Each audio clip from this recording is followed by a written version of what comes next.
ਨਵਜੋਤ ਸਿੰਘ ਸਿੱਧੂ ਸੁਨੀਲ ਜਾਖੜ ਦੇ ਨਾਲ ਮੁਲਾਕਾਤ ਕਰਨ ਜਾ ਰਹੇ ਨੇ ਤੇ ਪਤਾ ਲੱਗਿਆ ਕਿ ਹੁਣ ਤਾਜ਼ਾ ਜਿਹੜੀ ਖਬਰ ਨਿਕਲ ਕੇ ਆ ਰਹੀ ਹੈ ਕਿ ਉਹ ਅੱਜ ਚੰਡੀਗੜ੍ਹ 'ਚ ਸੁਨੀਲ ਜਾਖੜ ਸਾਹਿਬ ਨੂੰ ਵੀ ਮਿਲ ਰਹੇ ਨੇ। ਜਿੰਨਾ ਕੰਮ ਚੋਣਾਂ ਤੋਂ ਜੇ ਪਹਿਲਾਂ ਕੀਤਾ ਹੁੰਦਾ ਤਾਂ ਅੱਜ ਪੰਜਾਬ ਦੇ ਨਤੀਜੇ ਕੁਝ ਹੋਰ ਹੋਣੇ ਸੀ। ਵੜਿੰਗ ਸਾਹਿਬ ਆਪਣੇ ਤੌਰ ਤੇ ਸਾਰਿਆਂ ਨੂੰ ਮਿਲਣ ਵਾਸਤੇ ਜਾ ਰਹੇ ਨੇ, ਸਿੱਧੂ ਸਾਹਿਬ ਆਪ ਦੇ ਤੌਰ ਤੇ ਜਾ ਰਹੇ ਨੇ। ਇਹਨਾਂ ਦੀ ਜਿਹੜੀ ਹਾਈ ਕਮਾਨ ਹੈ, ਪਤਾ ਨਹੀਂ ਉਹ ਹਾਈ ਕਮਾਨ ਹੈ ਵੀ ਕਿ ਲੋਹ ਕਮਾਨ ਹੈ, ਉਹਨੂੰ ਇਹਨਾਂ ਨੂੰ ਇਕੱਠੇ ਕਰਨਾ ਚਾਹੀਦਾ। ਇੱਕ ਪੂਰਬ ਨੂੰ ਚੱਲਿਆ, ਦੂਜਾ ਪੱਛਮ ਨੂੰ ਚੱਲਿਆ, ਤੀਜਾ ਦੱਖਣ ਨੂੰ ਚੱਲਿਆ। ਇਹਦੇ ਨਤੀਜੇ ਵਧੀਆ ਨਹੀਂ ਆਉਣੇ। ਜੇ ਇਹਨਾਂ ਨੇ ਵਧੀਆ ਨਤੀਜੇ ਲੈ ਕੇ ਆਉਣੇ ਨੇ ਤਾਂ ਇਹਨਾਂ ਸਾਰਿਆਂ ਨੂੰ ਮਿਲ ਕੇ ਕੰਮ ਕਰਨਾ ਪਵੇਗਾ। ਦੇਸ਼ ਦੇ ਪ੍ਰਧਾਨ ਮੰਤਰੀ ਨਰਿੰਦਰ ਮੋਦੀ ਦੀ ਤਾਂ ਉਹਨਾਂ ਦੇ ਵੱਲੋਂ ਵੀ ਹਾਲ ਹੀ ਦੇ ਵਿੱਚ ਵੱਡਾ ਐਲਾਨ ਕੀਤਾ ਗਿਆ, ਜਿਸ ਦੀ ਜਾਣਕਾਰੀ ਉਹਨਾਂ ਨੇ ਆਪਣੇ ਟਵਿੱਟਰ ਹੈਂਡਲ ਤੇ ਵੀ ਸਾਂਝੀ ਕੀਤੀ ਹੈ, ਜਿਸ ਦੇ ਵਿੱਚ ਉਹਨਾਂ ਦਾ ਕਹਿਣਾ ਹੈ ਕਿ ਅਗਲੇ 10 ਸਾਲਾਂ ਦੇ ਵਿੱਚ ਦੇਸ਼ ਨੂੰ ਰਿਕਾਰਡ ਗਿਣਤੀ ਦੇ ਵਿੱਚ ਡਾਕਟਰ ਮਿਲਣਗੇ। ਇੱਥੇ ਇਹ ਵੀ ਦੱਸ ਦਈਏ ਕਿ ਉਹਨਾਂ ਦੇ ਵੱਲੋਂ ਅਹਿਮਦਾਬਾਦ ਦੇ ਵਿੱਚ 200 ਬਿਸਤਰਿਆਂ ਦਾ ਕੇ ਪਟੇਲ ਚੈਰੀਟੇਬਲ ਹਸਪਤਾਲ ਦਾ ਵੀ ਉਦਘਾਟਨ ਕੀਤਾ ਗਿਆ। ਇਹ ਕੇ ਪਟੇਲ ਸੁਪਰ ਸਪੈਸ਼ਲਟੀ ਹਸਪਤਾਲ ਹੈ ਜਿਹਦਾ ਉਹਨਾਂ ਨੇ ਉਦਘਾਟਨ ਕੀਤਾ। ਇਹ 14 ਤੋਂ ਲੈ ਕੇ ਹੁਣ ਤੱਕ 8ਵਾਂ ਸਾਲ ਲੱਗ ਗਿਆ। ਇਹਦੇ ਵਿੱਚ ਕੋਈ ਗੋੜੇ ਚੋਪੂ ਨਹੀਂ ਕੱਤੀ ਹੈ। ਉਹ ਕਹਿੰਦੇ ਡਾਕਟਰਾਂ ਦੇ ਵੱਡੀ ਗਿਣਤੀ ਵਿੱਚ ਮਿਲਣਗੇ 10 ਸਾਲਾਂ ਦੇ ਵਿੱਚ। ਕਰ ਦਿਓ ਕੀ ਹੁਣ ਡਾਕਟਰ ਹੈਗੇ ਨੇ? ਜੇ ਤੁਸੀਂ ਇਹ ਸਾਰਾ ਕੁਝ ਜਿਹੜਾ ਅੱਜ ਕਹਿਣ ਲੱਗੇ ਹੋ ਇੱਥੇ ਕੀਤਾ ਹੁੰਦਾ ਤਾਂ ਯੂਕਰੇਨ ਦੇ ਵਿੱਚ ਇਹ ਡਾਕਟਰ ਦੀ ਵਿੱਦਿਆ ਲੈਣ ਵਾਸਤੇ ਸਾਡਾ ਨੌਜਵਾਨ ਵਰਗ ਜਾਂਦਾ ਕਿਉਂ? ਸੋ ਜਿਹੜਾ ਉਹਨਾਂ ਨੇ ਬਿਆਨ ਦਿੱਤਾ, ਇਹ ਬਿਆਨ ਨਾ ਰਹਿ ਜੇ ਮੋਦੀ ਜੀ। ਮੈਂ ਇਸ ਕਰਕੇ ਕਹਿ ਰਿਹਾ, ਤੁਸੀਂ 2014 ਚ ਸਰਕਾਰ ਚ ਆਉਣ ਤੋਂ ਪਹਿਲਾਂ ਕਿਹਾ ਸੀ ਕਿ ਵਿਦੇਸ਼ਾਂ ਤੋਂ ਕਾਲਾ ਧਨ ਲੈ ਕੇ ਆਉਂਗਾ, 3-3 लाख रुपया आपके खाते में आएगा। ਤੇ ਜਦੋਂ ਕੁਰਸੀ ਤੇ ਬਹਿ ਕੇ ਪੁੱਛਿਆ ਕਿ ਮੋਦੀ ਜੀ ਉਹ 15 ਲੱਖ ਦਾ ਕੀ ਬਣਿਆ, 3-3 ਲੱਖ ਖਾਤਿਆਂ ਚ ਆਉਣਾ ਸੀ, ਤਾਂ ਉਹਨਾਂ ਦੇ ਇੱਕ ਹੋਰ ਗੁਜਰਾਤੀ ਜੋੜੀਦਾਰ ਨੇ ਕਿਹਾ ਉਹ ਤਾਂ ਇੱਕ ਚੋਣ ਜੁਮਲਾ ਥਾ। ਕਿਤੇ ਜੁਮਲਾ ਬਣ ਕੇ ਨਾ ਰਹਿ ਜੇ, ਕਿਉਂਕਿ ਉੱਥੇ ਚੋਣਾਂ ਆ ਰਹੀਆਂ ਨੇ। ਕੋਲੇ ਦੇ ਸੰਕਟ ਦੀ ਗੱਲ ਕੀਤੀ ਜਾਵੇ ਤਾਂ ਕੋਲੇ ਦਾ ਸੰਕਟ ਹਾਲੇ ਵੀ ਜਿਉਂਦਾ ਤਿਉਂ ਖੜਿਆ। ਕੋਲੇ ਦਾ ਸੰਕਟ ਘਟਣਾ ਨਹੀਂ ਹੈ, ਲਗਾਤਾਰ ਵੱਧਦਾ ਜਾਏਗਾ। ਤਲਵੰਡੀ ਸਾਬੋ ਦਾ ਬਣਾ ਵਾਲੀ ਤਾਪ ਬਿਜਲੀ ਘਰ, ਉਹਦੇ ਕੋਲੇ ਪਰਸੋਂ 1.5 ਦਿਨ ਦਾ ਕੋਲਾ ਸੀ, ਉਹਦਾ ਵੀ 1 ਯੂਨਿਟ ਬੰਦ ਕਰ ਦਿੱਤਾ। ਇਹ ਪਤਾ ਨਹੀਂ ਕਿਸ ਤਰ੍ਹਾਂ ਦੇ ਸਮਝੌਤਿਆਂ ਨਾਲ ਪਿਛਲੀ ਸਰਕਾਰ ਇਹ ਸਾਰਾ ਕੁਝ ਪੰਜਾਬ ਦੇ ਗੱਲ ਮੜ ਗਈ। ਸਿਆਸਤਾਂ ਪਿਛਲਿਆਂ ਨੇ ਕੀਤੀਆਂ ਸੀ, ਆਹ ਕਰ ਦਿਆਂਗੇ, ਐਗਰੀਮੈਂਟ ਦਿਖਾ ਦਿਆਂਗੇ, ਫਲਾਨਾ ਕਰ ਦਿਆਂਗੇ, ਢਿਮਕਾ ਕਰ ਦਿਆਂਗੇ, ਤੇ ਕਹਿੰਦੇ ਮੌਜੂਦਾ ਵਾਲੇ ਵੀ ਸੀ। ਤੇ ਜਿਹੜੇ ਬੰਦੇ ਨੇ ਉਹ ਸਮਝੌਤੇ ਕਰਾਏ, ਨਾ ਕੈਪਟਨ ਅਮਰਿੰਦਰ ਸਿੰਘ ਨੇ ਦੂਰ ਜਾਣ ਦਿੱਤਾ, ਨਾ ਚਰਨਜੀਤ ਚੰਨੀ ਨੇ, ਤੇ ਨਾ ਹੁਣ ਵਾਲੀ ਸਰਕਾਰ ਨੇ ਉਹਦਾ ਅਹੁਦਾ ਵਧਾ ਕੇ ਨਾਲ ਲਾ ਲਿਆ। ਅਜਿਹੀ ਸਥਿਤੀ ਦੇ ਵਿੱਚ ਪੰਜਾਬ ਕਿਵੇਂ ਨਜਿੱਠੇਗਾ? ਇਹਦੇ ਲਈ ਗੰਭੀਰਤਾ ਨਾਲ ਕਦਮ ਚੱਕਣ ਦੀ ਜ਼ਰੂਰਤ ਹੈ। ਜੇ ਨਾ ਚੱਕਿਆ ਤਾਂ ਬਿਜਲੀ ਨੇ ਪੰਜਾਬ ਦਾ ਜਲੂਸ ਕੱਢ ਦੇਣਾ ਹੈ।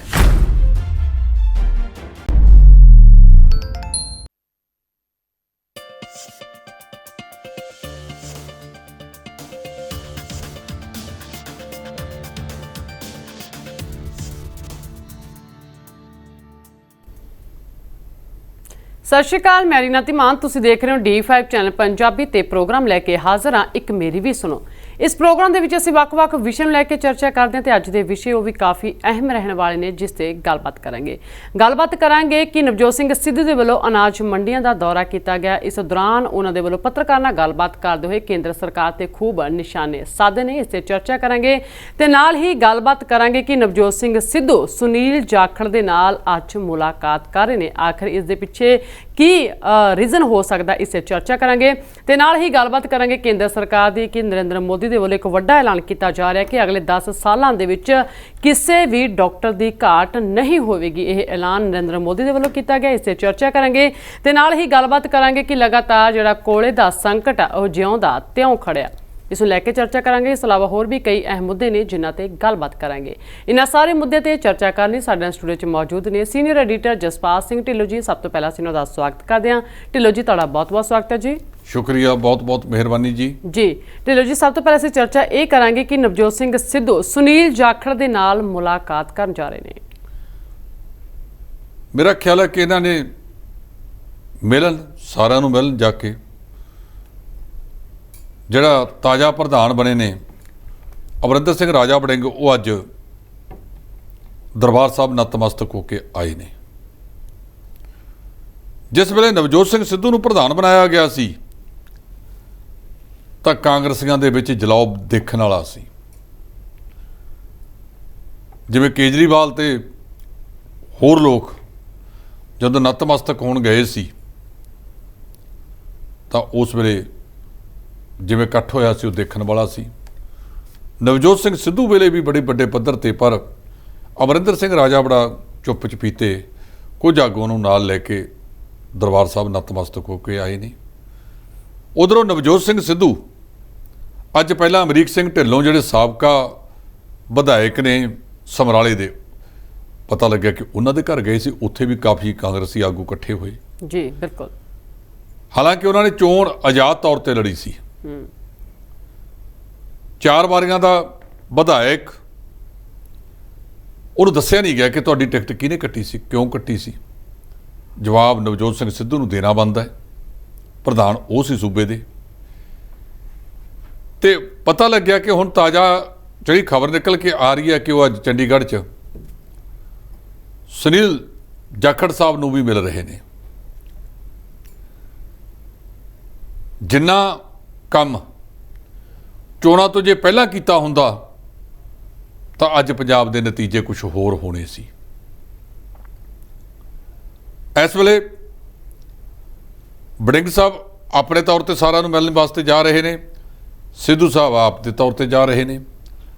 ਇਹਨਾਂ ਦੀ ਜਿਹੜੀ ਹਾਈ ਕਮਾਨ ਹੈ, ਪਤਾ ਨਹੀਂ ਉਹ ਹਾਈ ਕਮਾਨ ਹੈ ਵੀ ਕਿ ਲੋਹ ਕਮਾਨ ਹੈ, ਉਹਨੂੰ ਇਹਨਾਂ ਨੂੰ ਇਕੱਠੇ ਕਰਨਾ ਚਾਹੀਦਾ ਹੈ। ਲੋਕਾਂ ਦੇ ਵਿੱਚ ਇਹ ਗੱਲ ਨਾ ਜਾਵੇ ਕਿ ਵੱਖਰੇ ਵੱਖਰੇ ਤੌਰ ਤੇ ਜਾ ਰਹੇ ਨੇ। ਇਸ ਵੇਲੇ ਨਵਜੋਤ ਸਿੰਘ ਸਿੱਧੂ ਕੋਲੇ ਪਾਰਟੀ ਦਾ ਅਹੁਦਾ ਨਹੀਂ, ਪ੍ਰਧਾਨ ਅਮਰਿੰਦਰ ਸਿੰਘ ਰਾਜਾ ਵੜਿੰਗ ਨੇ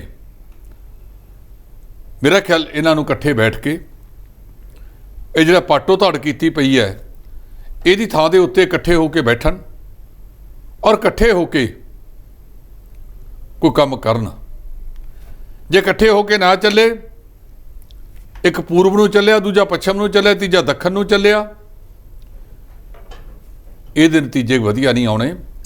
ਜੇ ਇਹਨਾਂ ਨੇ ਵਧੀਆ ਨਤੀਜੇ ਲੈ ਕੇ ਆਉਣੇ ਨੇ ਤਾਂ ਇਹਨਾਂ ਸਾਰਿਆਂ ਨੂੰ ਮਿਲ ਕੇ ਕੰਮ ਕਰਨਾ ਪਵੇਗਾ। ਜੀ ਢਿੱਲੋਂ ਜੀ, ਉੱਥੇ ਨਵਜੋਤ ਸਿੰਘ ਸਿੱਧੂ ਦੇ ਵੱਲੋਂ ਅਨਾਜ ਮੰਡੀਆਂ ਦਾ ਦੌਰਾ ਕੀਤਾ ਗਿਆ, ਜਿਸ ਦੌਰਾਨ ਉਹਨਾਂ ਨੇ ਗੱਲਬਾਤ ਕਰਦੇ ਹੋਏ ਕੇਂਦਰ ਸਰਕਾਰ ਤੇ ਖੂਬ ਨਿਸ਼ਾਨੇ ਸਾਧੇ ਨੇ। ਉਹਨਾਂ ਦਾ ਕਹਿਣਾ ਹੈ ਕਿ ਕੇਂਦਰ ਸਰਕਾਰ ਕਿਸਾਨਾਂ ਤੋਂ 2000 ਰੁਪਏ ਕੁਇੰਟਲ ਕਣਕ ਖਰੀਦ ਕੇ ਅੱਗੇ 3500 ਰੁਪਏ ਦੇ ਵਿੱਚ ਵੇਚ ਰਹੀ ਹੈ। ਮੇਰੇ ਖਿਆਲ ਵੇਚ ਕਿੱਥੇ ਰਹੀ ਹੈ ਇਹਦਾ ਤਾਂ ਮੈਨੂੰ ਅਜੇ ਪਤਾ ਨਹੀਂ, ਲੇਕਿਨ ਖਰੀਦੀ ਤਾਂ 2000 ਹੀ ਰਹੀ ਹੈ, ਕਿਉਂਕਿ ਸਰਕਾਰੀ ਭਾਅ MSP ਦੇ ਮੁਤਾਬਕ 2000 ਹੀ ਹੈ। ਮੇਰਾ ਖਿਆਲ ਉਹਨੂੰ ਸਿੱਧੂ ਸਾਹਿਬ ਆਪਦੀ ਸਥਿਤੀ ਪੂਰਾ ਉਹ ਕਲੀਅਰ ਨਹੀਂ ਕਰ ਸਕੇ। ਇਸ ਵੇਲੇ ਅੰਤਰਰਾਸ਼ਟਰੀ ਪੱਧਰ ਦੇ ਉੱਤੇ ਕਣਕ ਦੀ ਬਹੁਤ ਲੋੜ ਪੈ ਗਈ ਹੈ ਜਦੋਂ ਤੋਂ ਰੂਸ ਤੇ ਯੂਕਰੇਨ ਦਾ ਯੁੱਧ ਛਿੜਿਆ। ਅਫਗਾਨਿਸਤਾਨ ਹੋਵੇ, ਕਈ ਹੋਰ ਖੇਤਰ ਨੇ ਜਿਹੜੇ ਸਾਡੇ, ਉਹਨਾਂ ਦੇਸ਼ਾਂ ਦੇ ਵਿੱਚ ਕਣਕ ਦੀ ਮੰਗ ਹੈ ਤੇ ਕਣਕ ਵਿਕੇਗੀ ਵੀ ਮਹਿੰਗੀ। FCI ਨੇ ਕਹਿੰਦੇ ਅਡਾਨੀਆਂ ਦੇ ਸੈਲੋ ਦੇ ਵਿੱਚ ਸਟੋਰ ਕੀਤੀ ਜਾ ਰਹੀ ਹੈ। ਇਹ ਕਣਕ ਕਿਸਾਨਾਂ ਤੋਂ 2000 ਦੀ ਬਜਾਏ 2200 ਖਰੀਦ ਲੈਣਗੇ, ਜਾਂ 100 ਰੁਪਇਆ ਵਧਾ ਕੇ ਵੀ ਖਰੀਦ ਰਹੇ ਨੇ। ਇਹਦੇ ਵਿੱਚ ਕੋਈ ਸ਼ੱਕ ਨਹੀਂ ਕਿ ਅਗਲੇ ਸਮੇਂ ਦੇ ਵਿੱਚ ਜਦੋਂ ਇਹਦੀ ਮੰਗ ਵੱਧ ਗਈ, ਇਹ 3500 ਤੱਕ ਵੀ ਜਾ ਸਕਦੀ ਹੈ, ਹੋ ਸਕਦਾ ਇਸ ਤੋਂ ਹੀ ਵੱਧ ਜਾਵੇ। ਭਾਵ ਕਿਸਾਨਾਂ ਨੇ ਸੱਪਾਂ ਦੀਆਂ ਸਿਰੀਆਂ ਮਿੱਧੀਆਂ, ਕਿਸਾਨਾਂ ਨੇ ਰਾਤਾਂ ਨੂੰ ਜਾਗੇ, ਠੰਡੀਆਂ ਰਾਤਾਂ ਦਸੰਬਰ ਦੀਆਂ, ਕਿਉਂਕਿ ਨਵੰਬਰ ਦੇ ਵਿੱਚ ਕਣਕ ਦੀ ਬਿਜਾਈ ਹੋ ਜਾਂਦੀ ਹੈ। ਉਸ ਤੋਂ ਬਾਅਦ ਕਈ ਵਾਰੀ ਨਹਿਰੀ ਪਾਣੀ ਦੀ ਵਾਰੀ ਰਾਤ ਦੀ ਹੋ ਜਾਂਦੀ ਹੈ, ਜਿਹਦੇ ਕਰਕੇ ਕਿਸਾਨਾਂ ਨੂੰ ਜਾਂ ਜਿਹੜੀ ਬਿਜਲੀ ਸਪਲਾਈ ਹੈ ਉਹ ਰਾਤ ਨੂੰ ਹੋ ਜਾਂਦੀ ਹੈ, ਜਿਹਦੇ ਕਰਕੇ ਕਿਸਾਨਾਂ ਨੂੰ ਰਾਤ ਨੂੰ ਜਾਗਣਾ ਪੈਂਦਾ ਹੈ। ਉਹਨਾਂ ਨੂੰ ਤਾਂ ਮਿਲ ਰਿਹਾ 2000 ਦੇ ਆਸ-ਪਾਸ ਭਾਅ, ਤੇ ਜਿਨ੍ਹਾਂ ਦਾ ਸੈਲੋ ਹੈ ਪਤਾ ਨਹੀਂ ਉਹਦੇ ਵਿੱਚ ਜਿਹੜੇ ਅਡਾਨੀਆਂ ਨੂੰ ਇਕੱਲਾ ਕਿਰਾਇਆ ਹੀ ਦੇਣਾ ਹੈ ਜਾਂ ਖਰੀਦਦਾਰੀ ਦੇ ਵਿੱਚ ਵੀ ਹਿੱਸੇਦਾਰੀ ਹੈ। ਫਿਰ ਜਦੋਂ 3500 ਤੋਂ ਵੱਧ ਕੇ ਵਿਕੇਗੀ, ਉਹਨਾਂ ਦਾ ਮੁਨਾਫਾ ਆਪਣੇ ਆਪ ਵੱਧ ਜਾਣਾ ਹੈ। ਇਹ ਮਾਮਲੇ ਦੇ ਵਿੱਚ ਪੰਜਾਬ ਦੀ ਸਰਕਾਰ ਨੂੰ ਕੇਂਦਰ ਦੀ ਸਰਕਾਰ ਨਾਲ ਬਹਿ ਕੇ ਗੱਲਬਾਤ ਕਰਨੀ ਚਾਹੀਦੀ ਹੈ। ਇਹ ਤਾਂ ਹੋਰ ਪਾਸੇ ਉਹਨੂੰ ਤੁਰ ਪਏ ਨੇ। ਕਦੇ ਮੁੱਖ ਮੰਤਰੀ ਤੇ ਕੋਈ ਇਲਜ਼ਾਮ ਲੱਗ ਰਿਹਾ, ਕਦੇ ਕੋਈ ਲੱਗ ਰਿਹਾ। ਅੱਜ ਜਿਹੜਾ ਦਮਦਮਾ ਸਾਹਿਬ ਦੇ ਵਿੱਚ ਇਲਜ਼ਾਮ ਲਾਤਾ, ਨਾ ਤਾਂ ਮੁੱਖ ਮੰਤਰੀ ਦੇ ਧੜੇ ਵੱਲੋਂ ਸਪਸ਼ਟ ਕੀਤਾ ਗਿਆ ਹੈ ਤੇ ਨਾ ਹੀ ਇਲਜ਼ਾਮ ਲਾਉਣ ਵਾਲਿਆਂ ਨੇ ਕੋਈ ਸਬੂਤ ਦਿੱਤੇ ਨੇ। ਸੋ ਬਿਹਤਰ ਇਹ ਹੈ ਕਿ ਜਿਹੜੀਆਂ ਮੰਗਾਂ ਨੂੰ ਲੈ ਕੇ ਪੰਜਾਬ ਦੀ ਸਰਕਾਰ ਤੁਰੀ ਸੀ ਉਹ ਮੰਗਾਂ ਦੇ ਉੱਤੇ ਪਹਿਰਾ ਦਿੱਤਾ ਜਾਵੇ। ਅੱਜ ਸਰਕਾਰ ਦਾ ਮਹੀਨਾ ਪੂਰਾ ਹੋ ਜਾਣਾ ਹੈ। 16 ਤਰੀਕ ਨੂੰ ਖਟਕੜ ਕਲਾਂ ਦੇ ਵਿੱਚ ਸਹੁੰ ਚੱਕੀ ਗਈ ਸੀ ਤੇ ਅੱਜ ਉਹਦਾ ਆਖਰੀ ਦਿਨ ਹੈ। ਕੱਲ 31ਵਾਂ ਦਿਨ ਸ਼ੁਰੂ ਹੋ ਜਾਵੇਗਾ। ਜੀ ਢਿੱਲੋਂ ਜੀ, ਉੱਥੇ ਗੱਲ ਕੀਤੀ ਜਾਵੇ ਦੇਸ਼ ਦੇ ਪ੍ਰਧਾਨ ਮੰਤਰੀ ਨਰਿੰਦਰ ਮੋਦੀ ਦੀ, ਤਾਂ ਉਹਨਾਂ ਦੇ ਵੱਲੋਂ ਵੀ ਹਾਲ ਹੀ ਦੇ ਵਿੱਚ ਵੱਡਾ ਐਲਾਨ ਕੀਤਾ ਗਿਆ, ਜਿਸ ਦੀ ਜਾਣਕਾਰੀ ਉਹਨਾਂ ਨੇ ਆਪਣੇ ਟਵਿੱਟਰ ਹੈਂਡਲ ਤੇ ਵੀ ਸਾਂਝੀ ਕੀਤੀ ਹੈ, ਜਿਸ ਦੇ ਵਿੱਚ ਉਹਨਾਂ ਦਾ ਕਹਿਣਾ ਹੈ ਕਿ ਅਗਲੇ 10 ਸਾਲਾਂ ਦੇ ਵਿੱਚ ਦੇਸ਼ ਨੂੰ ਰਿਕਾਰਡ ਗਿਣਤੀ ਦੇ ਵਿੱਚ ਡਾਕਟਰ ਮਿਲਣਗੇ। ਇੱਥੇ ਇਹ ਵੀ ਦੱਸ ਦਈਏ ਕਿ ਉਹਨਾਂ ਦੇ ਵੱਲੋਂ ਅਹਿਮਦਾਬਾਦ ਦੇ ਵਿੱਚ 200 ਬਿਸਤਰਿਆਂ ਦਾ ਕੇ ਪਟੇਲ ਚੈਰੀਟੇਬਲ ਹਸਪਤਾਲ ਦਾ ਵੀ ਉਦਘਾਟਨ ਕੀਤਾ ਗਿਆ। ਇਹ ਕੇ ਪਟੇਲ ਸੁਪਰ ਸਪੈਸ਼ਲਿਟੀ ਹਸਪਤਾਲ ਹੈ ਜਿਹਦਾ ਉਹਨਾਂ ਨੇ ਉਦਘਾਟਨ ਕੀਤਾ ਜੀ। ਇਹ 14 ਤੋਂ ਲੈ ਕੇ ਹੁਣ ਤੱਕ 8ਵਾਂ ਸਾਲ ਲੱਗ ਗਿਆ। ਇਹਦੇ ਵਿੱਚ ਕੋਈ ਗੋੜੇ ਚੋਂ ਨਹੀਂ ਕੱਤੀ ਹੈ। ਉਹ ਕਹਿੰਦੇ ਡਾਕਟਰਾਂ ਦੇ ਵੱਡੀ ਗਿਣਤੀ ਵਿੱਚ ਮਿਲਣਗੇ 10 ਸਾਲਾਂ ਦੇ ਵਿੱਚ। ਕਰ ਦਿਓ। ਕੀ ਹੁਣ ਡਾਕਟਰ ਹੈਗੇ ਨੇ? ਜੇ ਤੁਸੀਂ ਇਹ ਸਾਰਾ ਕੁਝ ਜਿਹੜਾ ਅੱਜ ਕਹਿਣ ਲੱਗੇ ਹੋ ਇੱਥੇ ਕੀਤਾ ਹੁੰਦਾ ਤਾਂ ਯੂਕਰੇਨ ਦੇ ਵਿੱਚ ਇਹ ਡਾਕਟਰ ਦੀ ਵਿੱਦਿਆ ਲੈਣ ਵਾਸਤੇ ਸਾਡਾ ਨੌਜਵਾਨ ਵਰਗ ਜਾਂਦਾ ਕਿਉਂ? ਤੁਹਾਨੂੰ ਬਹੁਤ ਮੁਸ਼ਕਲਾਂ ਦੇ ਨਾਲ ਉਹਨਾਂ ਨੂੰ ਵਾਪਸ ਲਿਆਉਣਾ ਪਿਆ। ਅਸੀਂ ਤਾਂ ਪਹਿਲੇ ਦਿਨ ਤੋਂ ਕਹਿੰਦੇ ਹਾਂ ਕਿ ਜਿਹੜਾ ਕੁਝ ਜਿੰਨੇ ਪੈਸਿਆਂ ਦੇ ਵਿੱਚ ਇਹ ਵਿਦੇਸ਼ 'ਚ ਜਾ ਕੇ ਹੁੰਦਾ ਹੈ ਉਨੇ ਪੈਸਿਆਂ 'ਚ ਇੱਥੇ ਸ਼ੁਰੂ ਕਰ ਦਿਓ। ਜੇ ਆਪਾਂ ਇੱਥੇ ਸ਼ੁਰੂ ਕਰ ਲਾਂਗੇ ਤਾਂ ਵਿਦੇਸ਼ ਜਾਣ ਦੀ ਸਾਨੂੰ ਜ਼ਰੂਰਤ ਹੀ ਨਹੀਂ ਰਹਿਣੀ। ਸੋ ਜਿਹੜਾ ਉਹਨਾਂ ਨੇ ਬਿਆਨ ਦਿੱਤਾ, ਇਹ ਬਿਆਨ ਨਾ ਰਹਿ ਜੇ ਮੋਦੀ ਜੀ। ਮੈਂ ਇਸ ਕਰਕੇ ਕਹਿ ਰਿਹਾ, ਤੁਸੀਂ 2014 ਚ ਸਰਕਾਰ ਚ ਆਉਣ ਤੋਂ ਪਹਿਲਾਂ ਕਿਹਾ ਸੀ ਕਿ ਵਿਦੇਸ਼ਾਂ ਤੋਂ ਕਾਲਾ ਧਨ ਲੈ ਕੇ ਆਊਂਗਾ, 3-3 लाख रुपया आपके खाते में आएगा। जिस परिवार में 5 व्यक्ति हैं उनको 15 लाख रुपया मिलेगा। तो जो कुर्सी ते बह के पूछया कि मोदी जी 15 लाख का की बनया, 3-3 लाख खात्यां च आउणा सी, तो उन्होंने एक होर गुजराती जोड़ीदार ने कहा वो तो एक चोन जुमला था। किते जुमला बन के ना रह जाए, क्योंकि उत्थे चोणां आ रही ने।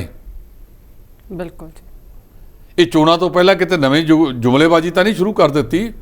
असीं उदों देखांगे जिद्दन तुसीं इस चीज़ नूं अमली जामा पहनाता जी।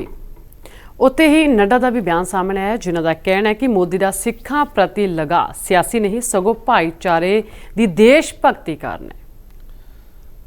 ये जिहड़े सियासी आगू हुंदे आ ना, जदों किसी दे तरीफां दे पुल बनदे आ ते फिर फट्टे चक दिंदे आ, नेड़े तेड़े भी नहीं सकते। कई बार इत्थे चुटकले भी बने ने कि मैं चंद तक सड़क बना देवांगा। वो कहता इन्ने खंबे कित्थों होणगे? कहता मैं किहड़ा बना रहा, कि है ही है।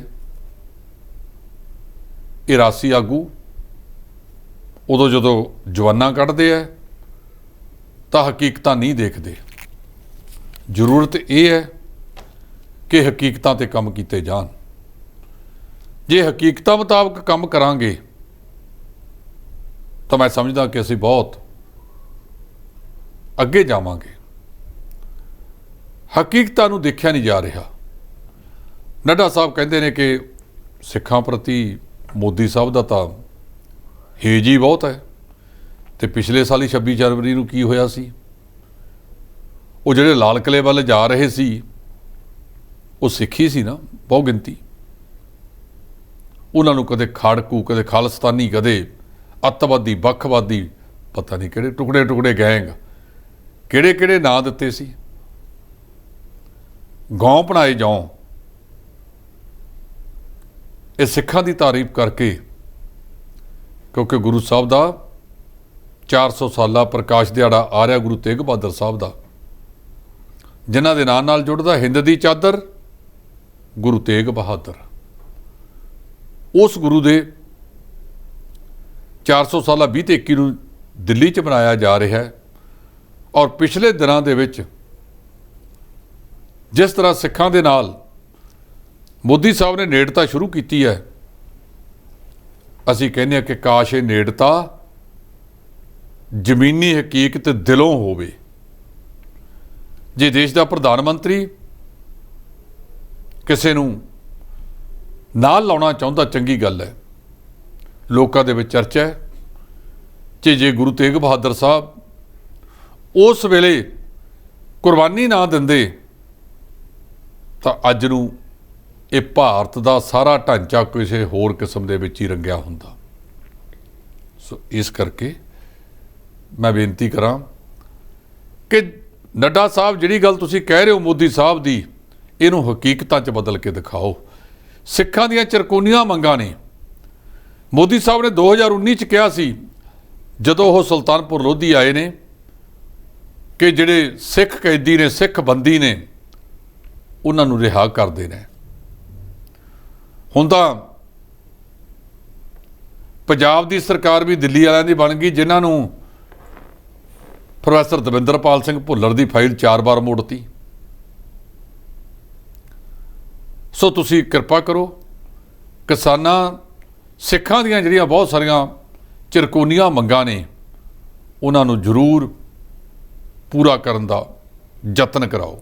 ਜੀ ਢਿੱਲੋਂ ਜੀ, ਕੋਲੇ ਦੇ ਸੰਕਟ ਦੀ ਗੱਲ ਕੀਤੀ ਜਾਵੇ ਤਾਂ ਕੋਲੇ ਦਾ ਸੰਕਟ ਹਾਲੇ ਵੀ ਜਿਉਂਦਾ ਤਿਉਂ ਖੜਿਆ। ਕੋਲੇ ਦਾ ਸੰਕਟ ਘਟਣਾ ਨਹੀਂ ਹੈ, ਲਗਾਤਾਰ ਵੱਧਦਾ ਜਾਏਗਾ। ਜੀਬੀ ਕੇ ਤਾਪ ਬਿਜਲੀ ਘਰ ਦਾ ਬੰਦ ਕਰ ਦਿੱਤਾ ਗਿਆ, ਕਿਉਂਕਿ ਉਹ ਕਹਿੰਦੇ ਵੀ ਜੇ ਅਸੀਂ ਕੋਲਾ ਸਟਾਕ ਕਰ ਲਈਏ ਤਾਂ ਝੋਨੇ ਦੇ ਸੀਜ਼ਨ ਦੇ ਵਿੱਚ ਇਹਦੀ ਲੋੜ ਪੈਣੀ ਹੈ। ਤਲਵੰਡੀ ਸਾਬੋ ਦਾ ਬਣਾ ਵਾਲੀ ਤਾਪ ਬਿਜਲੀ ਘਰ, ਉਹਦੇ ਕੋਲੇ ਪਰਸੋਂ 1.5 ਦਿਨ ਦਾ ਕੋਲਾ ਸੀ, ਉਹਦਾ ਵੀ 1 ਯੂਨਿਟ ਬੰਦ ਕਰ ਦਿੱਤਾ ਹੈ। 3 ਯੂਨਿਟ ਨੇ ਉਹਦੇ। ਇਹ ਪਤਾ ਨਹੀਂ ਕਿਸ ਤਰ੍ਹਾਂ ਦੇ ਸਮਝੌਤਿਆਂ ਨਾਲ ਪਿਛਲੀ ਸਰਕਾਰ ਇਹ ਸਾਰਾ ਕੁਝ ਪੰਜਾਬ ਦੇ ਗੱਲ ਮੜ ਗਈ। ਸਿਆਸਤਾਂ ਪਿਛਲਿਆਂ ਨੇ ਕੀਤੀਆਂ ਸੀ, ਆਹ ਕਰ ਦਿਆਂਗੇ, ਐਗਰੀਮੈਂਟ ਦਿਖਾ ਦਿਆਂਗੇ, ਫਲਾਨਾ ਕਰ ਦਿਆਂਗੇ, ਢਿਮਕਾ ਕਰ ਦਿਆਂਗੇ, ਤੇ ਕਹਿੰਦੇ ਮੌਜੂਦਾ ਵਾਲੇ ਵੀ ਸੀ। ਤੇ ਜਿਹੜੇ ਬੰਦੇ ਨੇ ਉਹ ਸਮਝੌਤੇ ਕਰਾਏ, ਨਾ ਕੈਪਟਨ ਅਮਰਿੰਦਰ ਸਿੰਘ ਨੇ ਦੂਰ ਜਾਣ ਦਿੱਤਾ, ਨਾ ਚਰਨਜੀਤ ਚੰਨੀ ਨੇ, ਤੇ ਨਾ ਹੁਣ ਵਾਲੀ ਸਰਕਾਰ ਨੇ ਉਹਦਾ ਅਹੁਦਾ ਵਧਾ ਕੇ ਨਾਲ ਲਾ ਲਿਆ। ਉਹਦੇ ਕੋਲੇ ਉਹਦਾ 1 ਯੂਨਿਟ ਬੰਦ ਹੋ ਗਿਆ ਤਿੰਨਾਂ ਚੋਂ। 2700 ਮੈਗਾਵਾਟ ਦੀ ਸਮਰੱਥਾ ਉਹਦੀ। ਸੋ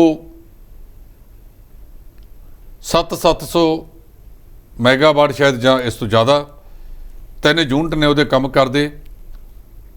1900 ਮੈਗਾਵਾਟ ਨਹੀਂ, 1900 ਮੈਗਾਵਾਟ ਦਾ, 1920 ਮੈਗਾਵਾਟ ਦਾ। ਸੋ ਇਸ ਕਰਕੇ ਉੱਥੇ ਜਦੋਂ ਘਟ ਗਿਆ, ਇਹ ਸਭ ਤੋਂ ਵੱਡੀ ਸਮੱਸਿਆ ਕੋਲੇ ਦੀ ਹੈ। ਪੂਰੇ ਭਾਰਤ ਦੇ ਵਿੱਚ ਇਸ ਵੇਲੇ ਕੋਲੇ ਦੀ ਸਥਿਤੀ ਬਹੁਤ ਨਾਜ਼ੁਕ ਬਣੀ ਹੋਈ ਹੈ। ਮਹਾਰਾਸ਼ਟਰ ਨੂੰ 28000 ਮੈਗਾਵਾਟ ਬਿਜਲੀ ਚਾਹੀਦੀ ਸੀ, ਉਹਨਾਂ ਦੀ ਮੰਗ 28000 ਮੈਗਾਵਾਟ ਦੀ ਹੈ। ਉੱਥੇ ਵੀ 1400 ਮੈਗਾਵਾਟ ਦੀ ਘਾਟ ਹੈ। ਪੰਜਾਬ 8000 ਮੈਗਾਵਾਟ ਨੂੰ ਟੱਚ ਕਰ ਗਿਆ। ਸਾਡੇ ਕੋਲੇ ਜਿਹੜੀ ਉਪਲਬਧਤਾ ਹੈ ਉਹ ਅੱਧ ਤੋਂ ਥੋੜੀ ਜਿਹੀ ਜ਼ਿਆਦਾ ਹੈ। ਅਜੇ ਤਾਂ ਕਣਕ ਵੱਢੀ ਜਾ ਰਹੀ ਹੈ, ਕੱਲ੍ਹ ਨੂੰ ਝੋਨੇ ਦਾ ਸੀਜ਼ਨ ਆਉਣਾ ਹੈ। ਉਦੋਂ ਏਅਰ ਕੰਡੀਸ਼ਨਰਾਂ ਦਾ ਭਾਰ ਵੀ ਵਧੇਗਾ। ਅਜਿਹੀ ਸਥਿਤੀ ਦੇ ਵਿੱਚ ਪੰਜਾਬ ਕਿਵੇਂ ਨਜਿੱਠੇਗਾ, ਇਹਦੇ ਲਈ ਗੰਭੀਰਤਾ ਨਾਲ ਕਦਮ ਚੱਕਣ ਦੀ ਜ਼ਰੂਰਤ ਹੈ। ਜੇ ਨਾ ਚੱਕਿਆ ਤਾਂ ਬਿਜਲੀ ਨੇ ਪੰਜਾਬ ਦਾ ਜਲੂਸ ਕੱਢ ਦੇਣਾ ਹੈ। ਜੀ ਢਿੱਲੋਂ ਜੀ, ਪੰਜਾਬ ਤੇ ਹਰਿਆਣਾ ਹਾਈ ਕੋਰਟ ਨੇ ਪੰਜਾਬ ਸਰਕਾਰ ਤੋਂ ਪੁੱਛਿਆ ਕਿ ਇੱਕੋ ਜਿਹਾ ਕੰਮ ਕਰਨ ਵਾਲੇ ਕਰਮਚਾਰੀ ਨੂੰ ਆਖਿਰ ਵੱਖੋ ਵੱਖਰੀ ਤਨਖਾਹ ਕਿਉਂ? ਇਹ ਪੰਜਾਬ ਤੇ ਹਰਿਆਣਾ ਉੱਚ ਅਦਾਲਤ ਦੇ 2 ਜੱਜ ਸਾਹਿਬ ਨੇ, ਜਸਟਿਸ GS ਸੰਧਾਵਾਲੀਆ ਤੇ ਜਸਟਿਸ ਵਿਕਾਸ ਸੂਰੀ। ਇਹ ਪਟੀਸ਼ਨ ਲਾਈ ਸੀ ਕਿਸੇ ਨੇ। ਉਹ ਪਟੀਸ਼ਨ ਦੇ ਵਿੱਚ ਉਹਨਾਂ ਨੇ ਕਿਹਾ ਕਿ ਅਸੀਂ ਇੱਕੋ ਜਿਹਾ ਕੰਮ ਕਰਦੇ ਹਾਂ, ਲੇਕਿਨ ਵੇਤਨ ਵੱਖਰਾ ਵੱਖਰਾ ਹੈ। ਇਸ ਮਾਮਲੇ 'ਚ ਪੰਜਾਬ ਸਰਕਾਰ ਨੇ ਕਿਹਾ ਕਿ ਸਾਨੂੰ ਵਕਤ ਦਿੱਤਾ ਜਾਵੇ ਉਹਦਾ ਜਵਾਬ ਦੇਣ ਵਾਸਤੇ। ਪਰ ਮਾਨਯੋਗ ਅਦਾਲਤ ਨੇ ਇਹਦਾ ਸੁਣਵਾਈ ਅਗਲੇ ਸਾਲ ਤੇ ਪਾਤੀ ਹੈ। ਇਹ ਮੇਰੀ ਸਮਝ ਤੋਂ ਬਾਹਰ ਹੈ ਕਿ ਐਡੀ ਲੰਬੀ ਤਰੀਕ ਕਿਉਂ ਪਾਈ ਗਈ ਹੈ। ਸੋ ਇਹਦੇ ਵਿੱਚ ਪੰਜਾਬ ਸਰਕਾਰ ਤੋਂ ਪੁੱਛਿਆ ਗਿਆ ਕਿ ਸਪਸ਼ਟ ਕਰੋ, ਜਦੋਂ ਬੰਦੇ ਕੰਮ ਇੱਕੋ ਜਿਹਾ ਕਰਦੇ ਨੇ ਤਾਂ ਉਹਨਾਂ ਨੂੰ ਵੇਤਨ ਅਲੱਗ-ਅਲੱਗ ਕਿਉਂ ਦਿੱਤਾ ਜਾ ਰਿਹਾ ਹੈ।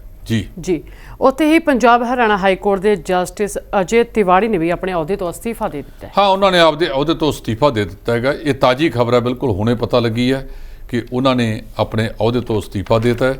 ਪਰ ਇਹ ਬਹੁਤ ਸਿਆਣੇ, ਸੁਲਝੇ ਹੋਏ ਤੇ ਬਹੁਤ ਵੱਡੇ ਜਿਹੜੇ ਨੇ ਉਹ ਜੱਜ ਸੀ। ਉਹਨਾਂ ਦਾ ਪਟਿਆਲੇ ਨਾਲ ਵੀ ਕਾਫੀ ਸੰਬੰਧ ਹੈ। ਮੈਂ ਇਹ ਸਮਝਦਾ ਕਿ ਉਹ ਜਿਹੇ ਕਾਬਲ ਜੱਜ ਉਹਨਾਂ ਨੇ ਜੇ ਅਸਤੀਫਾ ਦਿੱਤਾ ਹੈ ਉਹਦਾ ਕਾਰਨ ਵੀ ਪਤਾ ਲੱਗ ਜਾਏਗਾ। ਲੇਕਿਨ ਅਜੇ ਤਿਵਾੜੀ ਸਾਹਿਬ ਬਹੁਤ ਸੁਲਝੇ ਹੋਏ ਸ਼ਖਸੀਅਤ ਸਨ, ਕਾਫੀ ਲੰਬਾ ਤਜਰਬਾ ਔਰ ਲੰਬਾ ਸਮਾਂ ਉਹ ਇਸ ਅਹੁਦੇ ਤੇ ਰਹੇ। ਉਹਨਾਂ ਨੇ ਜਿਹੜਾ ਹੈਗਾ ਆਪਣਾ ਅਸਤੀਫਾ ਜਿਹੜਾ ਹੈਗਾ ਉਹ ਸਰਕਾਰ ਨੂੰ ਦੇਤਾ ਤੇ ਇਹ ਵੀ ਪਤਾ ਲੱਗਾ ਕਿ ਭਾਰਤ ਸਰਕਾਰ ਨੇ ਇਹਨੂੰ ਪ੍ਰਵਾਨ ਕਰਕੇ ਇਹਦੀ ਅੱਧ ਸੂਚਨਾ ਵੀ ਜਾਰੀ ਕਰ ਦਿੱਤੀ ਗਈ ਹੈ। ਜੀ, ਇਸ ਕਰਕੇ ਉਹਨਾਂ ਦਾ ਜਿਹੜਾ 6 ਅਪ੍ਰੈਲ ਨੂੰ ਉਹਨਾਂ ਨੇ ਅਸਤੀਫਾ ਦਿੱਤਾ ਸੀ ਔਰ ਪੰਜਾਬ ਯੂਨੀਵਰਸਿਟੀ 'ਚ ਉਹਨਾਂ ਨੇ ਲਾਅ ਕੀਤਾ ਸੀ 1982 ਦੇ ਵਿੱਚ। 26 ਅਪ੍ਰੈਲ ਨੂੰ ਉਹ ਪ੍ਰੈਕਟਿਸ ਦੇ ਵਿੱਚ ਆਏ ਤੇ ਉਸ ਤੋਂ ਬਾਅਦ ਉਹਨਾਂ ਨੂੰ ਵਧੀਕ ਜੱਜ ਦੇ ਤੌਰ ਤੇ ਹਾਈ ਕੋਰਟ ਨੇ 2008 ਦੇ ਵਿੱਚ ਉਹਨਾਂ ਨੂੰ ਪਦੋਨਤ ਕਰਤਾ ਸੀ। ਜੀ, ਸੋ ਅਜੇ ਤਿਵਾੜੀ ਸਾਹਿਬ ਕਾਫੀ ਵਧੀਆ ਸ਼ਖਸੀਅਤ ਨੇ। ਉਹਨਾਂ ਨੇ ਅਸਤੀਫਾ ਦਿੱਤਾ ਤੇ ਅਸਤੀਫਾ ਉਹਨਾਂ ਦਾ ਪ੍ਰਵਾਨ ਹੋ ਗਿਆ। ਜੀ ਢਿੱਲੋਂ ਜੀ, ਉੱਥੇ ਹੀ ਗੱਲ ਕੀਤੀ ਜਾਵੇ ਕਿਸਾਨਾਂ ਨੂੰ ਲੈ ਕੇ ਤਾਂ MSP ਕਮੇਟੀ ਲਈ ਨਾਮ ਨਾ ਦੇਣ ਬਾਰੇ ਨੀਤੀ ਤੇ ਮੰਤਰੀ ਨੂੰ ਸੰਯੁਕਤ ਕਿਸਾਨ ਮੋਰਚੇ ਦੇ ਵੱਲੋਂ ਮੋੜਵਾਂ ਜਵਾਬ ਦਿੱਤਾ। ਡਾਕਟਰ ਦਰਸ਼ਨਪਾਲ, ਜੋਗਿੰਦਰ ਸਿੰਘ ਉਗਰਾਹਾਂ ਤੇ ਹੋਰ ਆਗੂ ਜੋਗਿੰਦਰ ਯਾਦਵ, ਉਹ ਕਹਿੰਦੇ ਕੁਝ ਦਿਨ ਪਹਿਲਾਂ ਅਸੀਂ ਚਿੱਠੀ ਲਿਖੀ ਸੀ ਨਰਿੰਦਰ ਤੋਮਰ ਸਾਹਿਬ ਨੂੰ। ਨਰਿੰਦਰ ਤੋਮਰ ਸਾਹਿਬ ਨੂੰ ਪੁੱਛਿਆ ਸੀ ਕਿ ਜਿਹੜੀ ਤੁਸੀਂ ਕਮੇਟੀ ਬਣਾ ਰਹੇ ਹੋ ਉਹਦੇ 'ਚ ਕੌਣ-ਕੌਣ ਨੇ, ਸਰਕਾਰੀ ਅਧਿਕਾਰੀ ਤੌਰ ਤੇ ਕੌਣ ਹੈ। ਜਿਵੇਂ ਪਿੱਛੇ ਹਾਈ ਕੋਰਟ ਦੇ ਵਿੱਚ ਅਖੌਤੀ ਕਿਸਾਨ ਜਥੇਬੰਦੀਆਂ ਨੇ ਜਾ ਬੈਠੇ ਸੀ ਕਿ ਸਾਡੇ ਵਾਸਤੇ ਤਾਂ ਇਹ ਬਿੱਲ ਬਹੁਤ ਵਧੀਆ ਨੇ, ਕਈ ਤਾਂ ਤਾਜ਼ੇ ਰਜਿਸਟ੍ਰੇਸ਼ਨਾਂ ਕਰਾਈਆਂ ਸੀ, ਕਈਆਂ ਨੇ ਕਿਸਾਨੀ ਨਾਲ ਸੰਬੰਧੀ ਕੋਈ ਨਹੀਂ। ਉਹ ਕਹਿੰਦੇ ਲੱਗਦਾ ਨਰਿੰਦਰ ਤੋਮਰ ਨੇ ਉਹ ਚਿੱਠੀ ਪੜ੍ਹੀ ਨਹੀਂ। ਪਹਿਲਾਂ ਦੱਸੇ ਵੀ ਕਿੰਨੇ ਮੈਂਬਰੀ ਇਹ ਕਮੇਟੀ ਹੋਊਗੀ, ਕਿੰਨੇ ਚਿਰ 'ਚ ਰਿਪੋਰਟ ਦੇਊਗੀ, ਕੀ ਸਰਕਾਰ ਇਸ ਕਮੇਟੀ ਦੀ ਰਿਪੋਰਟ ਲੈਣ ਵਾਸਤੇ ਪਾਬੰਦ ਹੋਵੇਗੀ ਔਰ ਇਹਦੇ ਤੇ ਖਰਾ ਉਤਰੇਗੀ। ਇਹ ਸਾਰਾ ਕੁਝ ਉਹਨਾਂ ਨੇ ਇਸ ਰਿਪੋਰਟ ਦੇ ਵਿੱਚ ਜਿਹੜੀ ਚਿੱਠੀ ਲਿਖੀ ਹੈ ਉਹਦੇ 'ਚ ਆਖਿਆ। ਕਿਉਂਕਿ 2-3 ਵਾਰ ਨਰਿੰਦਰ ਤੋਮਰ ਦਾ ਬਿਆਨ ਆ ਚੁੱਕਿਆ ਖੇਤੀਬਾੜੀ ਮੰਤਰੀ ਦਾ ਕਿ ਕਿਸਾਨ ਅਜੇ ਤੱਕ ਸਾਨੂੰ MSP ਕਮੇਟੀ ਵਾਸਤੇ ਮੈਂਬਰ ਨਹੀਂ ਦੇ ਰਹੇ। ਇਹਨਾਂ ਨੂੰ ਇਹ ਸਮਝ ਲੱਗੀ ਕਿ ਸਾਡੇ ਨਾਂ ਦੇ ਉੱਤੇ ਸਾਡੇ ਨਾਲ ਧੋਖਾ ਕੀਤਾ ਜਾ ਰਿਹਾ ਹੈ, ਕਿਤੇ ਇਹ ਨਾ ਹੋਵੇ ਇਹ ਲੋਕਾਂ ਦੇ ਵਿੱਚ ਪ੍ਰਚਾਰ ਕਰ ਦਿੱਤਾ ਜਾਵੇ ਕਿਸਾਨ ਮੈਂਬਰ ਨਹੀਂ ਦਿੰਦੇ।